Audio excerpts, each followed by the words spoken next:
हाय, आप कैसे हैं? यह आपका मिलनसार पड़ोस का यादृच्छिक लड़का है।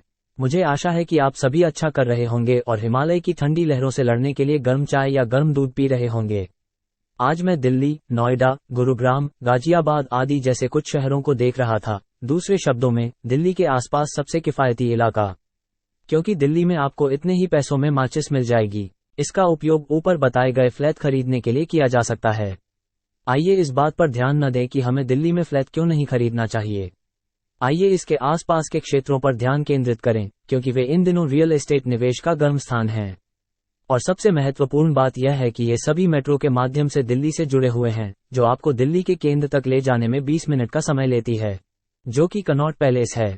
साथ ही उन सभी की जीवनशैली और सुविधा दिल्ली जैसी ही है। दोस्तों, दिल्ली आज भारत ही नहीं बल्कि संभवतः पूरे विश्व का सबसे प्रदूषित शहर बन गया है।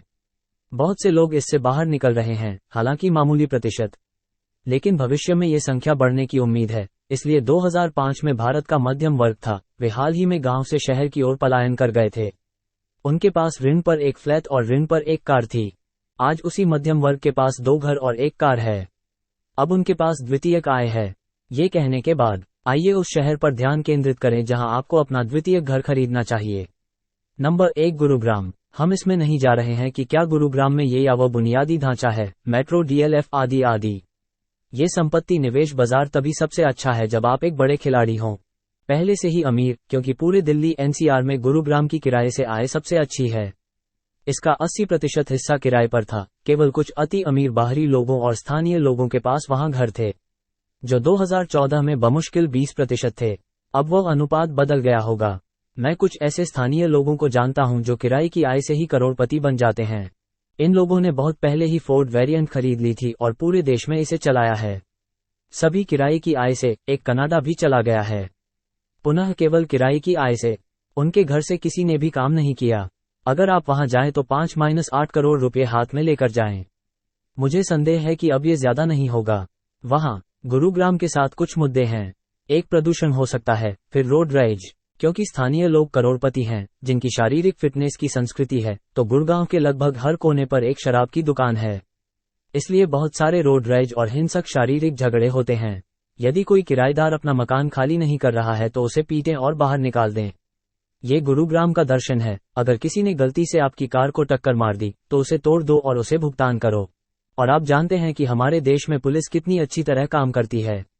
वे सर्वश्रेष्ठ हैं, इसलिए मैं उन पर टिप्पणी नहीं करूंगा।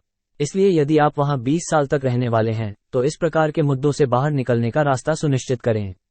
समस्याएं। बाढ़। गुड़गांव हर मानसून में शहरी बाढ़ के लिए कुख्यात है। हीरो होंडा चौक, बसई, धनकोट, सेक्टर 37 आदि के आसपास NH8 पर बड़े पैमाने पर शहरी बाढ़ और ट्रैफिक जाम की खबरें समाचार मीडिया में व्यापक रूप से आ रही हैं। एक हालिया शोध रिपोर्ट पिछले दशकों के दौरान शहर में बेतरतीब निर्माण के कारण टूटे हुए प्राकृतिक जल निकाय लिंकेज और प्रवाह में बाधाओं को जिम्मेदार ठहराती है। हुडा मास्टर ड्रेनेज लाइनें जाम हो जाती हैं या सीमों पर फट जाती हैं। प्राकृतिक नालों के जलवैज्ञानिक प्रवाह में व्यवधान और सीमित जल निकासी क्षमता, ये सभी बाढ़ के प्राथमिक कारण हैं। इसके बाद नोएडा आता है। नोएडा की योजना गुरुग्राम से बेहतर है, लेकिन इसकी अपनी समस्याएं हैं।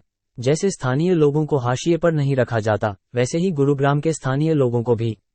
गुरुग्राम के विपरीत नोएडा को अभी भी सुविधा संबंधी भारी समस्याओं का सामना करना पड़ रहा है।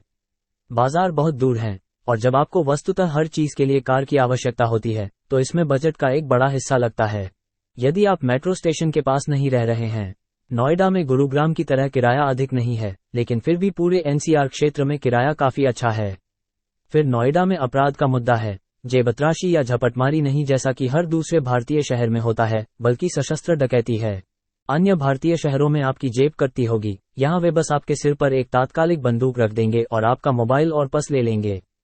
क्योंकि यह यूपी में पड़ता है। हालांकि योगी सरकार ने बड़े गैंगस्टरों को पकड़ने में अद्भुत काम किया है, लेकिन फिर भी यदि आप सावधान नहीं हैं और आधी रात में 1 बजे नोएडा के किसी सुदूर क्षेत्र से गुजर रहे हैं तो जमीनी स्तर पर आपका सामना एक लुटेरे से हो सकता है। और यदि आप ग्रेटर नोएडा में हैं तो सुविधा और अपराध का हिस्सा 2 गुना हो जाता है। ग्रेटर नोएडा 80% निवेश वाला शहर है, मतलब लोगों के पास वहां द्वितीयक निवेश है, लेकिन वहां रह नहीं रहे हैं। इसलिए इसका अधिकांश भाग एक निवेश शहर है।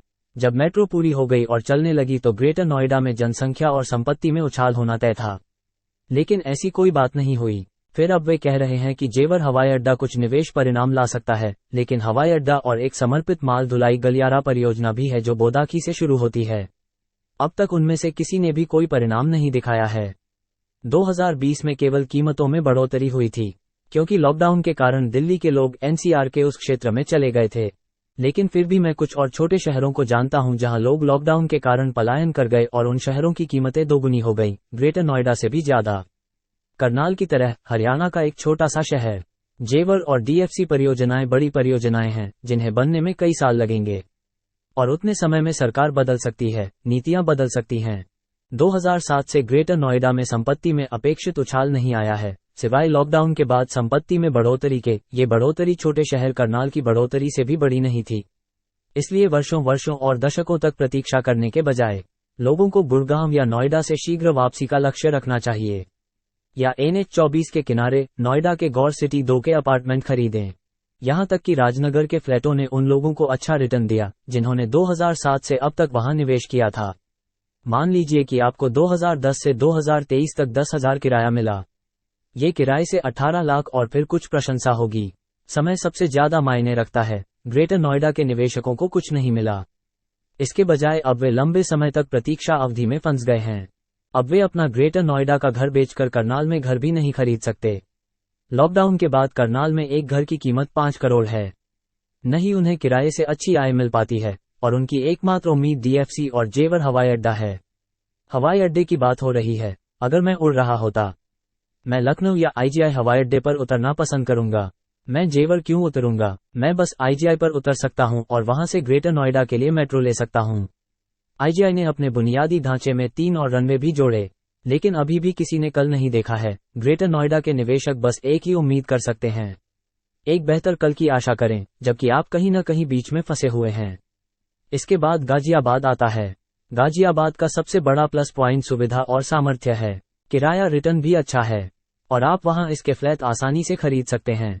लेकिन बिल्डर फ्लो न खरीदें, उनकी कोई बड़ी सराहना नहीं है। अपार्टमेंट खरीदें, वे बहुत सराहना करते हैं, क्योंकि वे पार्किंग और अवैध तीसरी मंजिल के मुद्दों को खारिज कर देते हैं। गाजियाबाद में स्थानीय मुद्दा भी नहीं है, क्योंकि स्थानीय लोग गुरुग्राम या नोएडा के विपरीत हाशिए पर हैं। लेकिन गाजियाबाद भी यूपी में आता है, इसलिए आपको नोएडा जैसी सावधानी बरतनी होगी। यदि आपको वो सब मिल गया जिसकी आपको तलाश थी, कृपया लाइक और सब्सक्राइब करें। अगली बार तक आपका मित्रवत पड़ोस का यादृच्छिक लड़का।